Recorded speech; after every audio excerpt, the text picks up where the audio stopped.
তো হ্যাঁ বন্ধুরা, এই মুহূর্তে আমরা আছি আগ্রার রাস্তায়। দেখতে পাচ্ছেন ন্যাশনাল হাইওয়ে। চলেছি সবাই মিলে আগ্রা ফোর্ট দেখার জন্য। কাছাকাছি প্রায় চলে এসেছি, আর 2-4 মিনিটে ঢুকে যাব। হ্যাঁ, চলে এসেছি। চলুন ভিতরে গিয়ে দেখা যাক।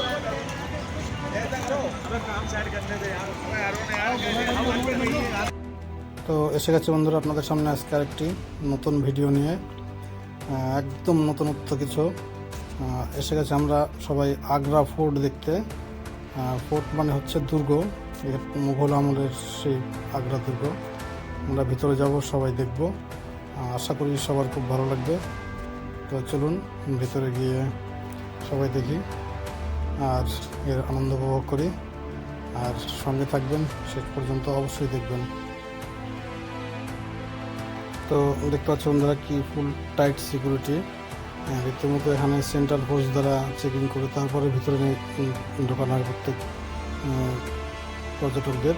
আর রীতিমতো এখানে মোবাইল আর মানি ব্যাগ ছাড়া কোনো কিছু নিয়ে এন্ট্রি করা একদম নিষিদ্ধ। চলছে ধীরে ধীরে ভিতরের দিকে। আর দেখতে হচ্ছে একটা বড় গেট, আর এই যে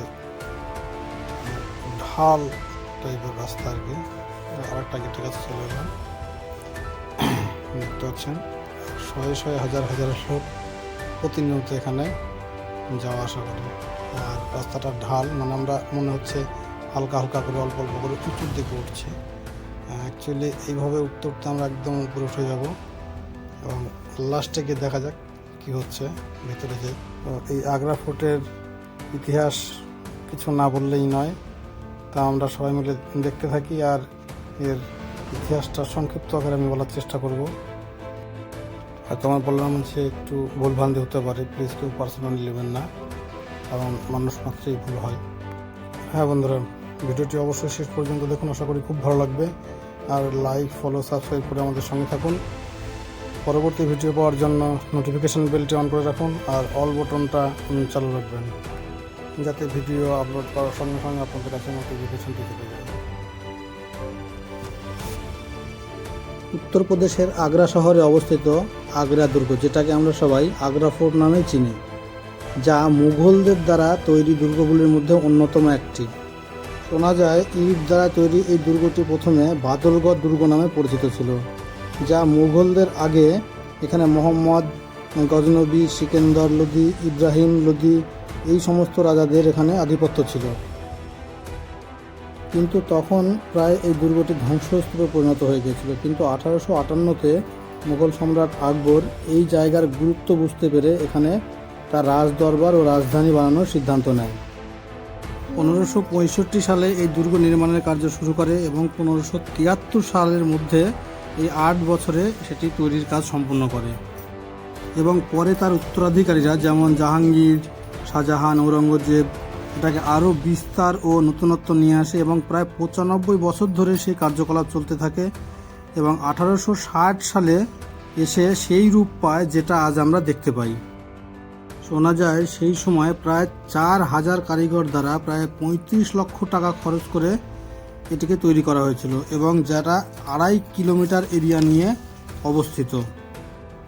এই দুর্গের প্রায় 75% ইন্ডিয়ান আর্মির আওতায় রয়েছে, যেটা মুঘল আমলে মুঘল আর্মির আওতায় এবং ইংরেজ আমলে ব্রিটিশ আর্মির আন্ডারে ছিল।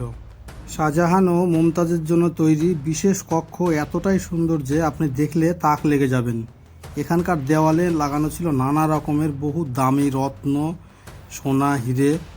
এই দুর্গের সুরক্ষার জন্য সামনে 40 ফিট ও পেছনে 70 ফিট উঁচু প্রাচীর, এবং সামনে ছিল টানেল, যেই টানেলে কুমির ও ঘড়িয়ালের মতো হিংস্র জলজ প্রাণী রাখা হতো। আর 2 প্রাচীরের মাঝে রাখা হতো হিংস্র বাঘ, ভাল্লুক, সিংহর মতো বন্য হিংস্র প্রাণী। এগুলো সবই ছিল তাদের সুরক্ষার একটা পার্ট। এখানে আপনি এক থেকে এক সুন্দর মহল দেখতে পাবেন, আর এত ভালো করে সাজানো যা মনে রাখার মতো। কিন্তু তবুও আমরা সম্পূর্ণটা দেখতে পাবো না, কারণ সেখানকার কিছু জিনিস ইংরেজরা নষ্ট করে দিয়েছে, আর কিছু নষ্ট করেছে ভারতীয়রা। এই দুর্গের আরেকটি বিশেষত্ব, এখানেই ঔরঙ্গজেব শাহজাহানকে প্রায় 8 বছর নজরবন্দি করে রেখেছিল, এবং শিবাজি মহারাজকেও 3 মাসের জন্য এখানে বন্দি রাখা হয়েছিল। এই দুর্গের জানালা দিয়ে তাকালে আপনি দেখতে পাবেন তাজমহল, যেটা যমুনা নদীর ওই পারে অবস্থিত এবং দুর্গ থেকে প্রায় দূরত্ব 2.5 কিলোমিটারের মতো। এখানে এলে আপনি মুঘল সম্রাটদের অতীত দেখতে পাবেন। তো বন্ধুরা, আর কথা না বাড়িয়ে দেখতে থাকুন এবং এর আনন্দ নিতে থাকুন। চলো।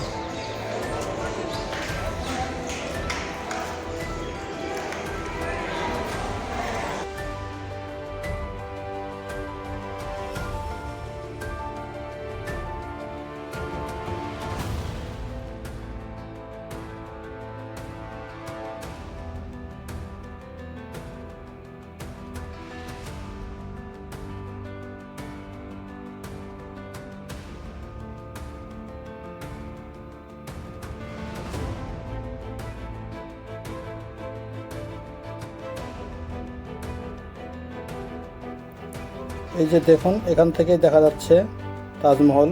আমি একটু জুম করে আপনাদেরকে টেনে দেখানোর চেষ্টা করছি। দেখুন কি সুন্দর দেখতে এবং যা দেখার মতো একটি জিনিস, যেটা পৃথিবীর সপ্তম আশ্চর্য। সৌভাগ্যবশত আমাদের ভারতবর্ষে সেটা অবস্থিত।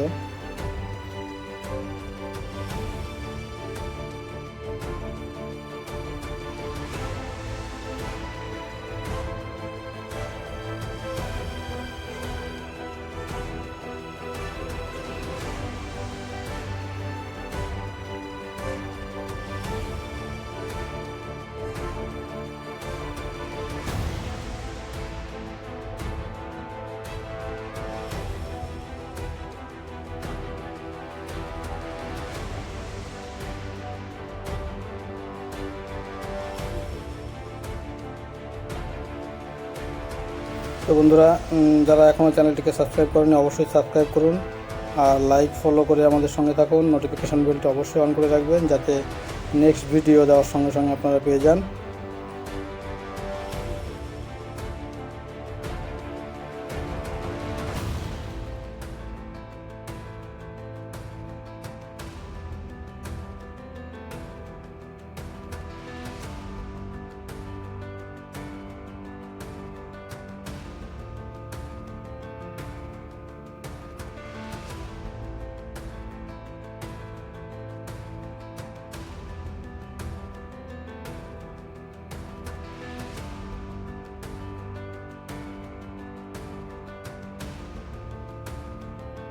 একদম ভিতরে চলে এসেছি। এখানে তো এত দরজা, যেতে ভয় লাগছে। মনে হয় কোনো দিক দিয়ে ঢুকলে হারিয়ে টারিয়ে যাবো নাকি। হ্যাঁ, এত গোপন দ্বারের, কোথায় থেকে কোথায় দরজা গিয়েছে তো বলা মুশকিল। দেখুন, ওই ঘুরে আবার ওখানে চলে আসলাম তো। হ্যাঁ, চলে এসছি। ওদিক যাও কাকা, ওদিক চলে এসছি আর এক জায়গায়। এটাই সম্ভবত মেন রাজবাড়ি। হ্যাঁ, দেখতেই পাচ্ছেন পুরাতন আমলের সব একটার পর এক দরজা।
মহলের এই ঘরগুলিকে দপ্তরের মতো ব্যবহার করা হয় এবং দেখতে পাচ্ছি রীতিমতো গভর্নমেন্ট পাবলিকেশান ইত্যাদি ধরনের বোর্ড লাগানো আছে। তো তো এখানে কিছু পুরাতন মোগল আমলের বই সরঞ্জামগুলো দেখতে পাচ্ছি। এগুলো সম্ভবত বিক্রির জন্যই রাখা আছে, কেউ চাইলে নিতে পারেন। স্কুলের বাচ্চাদের নিয়ে এসছে আগ্রা ফোর্ট দেখানোর জন্য। সব কচিকাচারা দেখছে, সঙ্গে স্যার ম্যামেরাও আছে। কারণ হিস্ট্রি জানাটা অনেক দরকার, ভারতবর্ষের ইতিহাসটা জানার দরকার প্রত্যেকটা বাচ্চাদের। আর এই আগ্রা ফোর্টের লোকে রয়েছে অনেক হিস্ট্রি, অনেক ইতিহাস। বাচ্চাদের এখানে নিয়ে আসলে সেটা অনেকভাবেই জানানো সম্ভব হবে এবং তারাও জানতে পারবে। অল্প সময়ের মধ্যে যতটুকু দেখানো সম্ভব বন্ধুরা দেখালাম। টাইম খুব সংকীর্ণতায় পেয়ে যাচ্ছি। আরও মজার মজার ভিডিও পেতে সঙ্গে থাকুন। আশা করি আপনাদেরকে আরও ভালো ভিডিও উপহার দিতে পারবো। তো সঙ্গে থাকুন। জয় হিন্দ, জয় ভারত।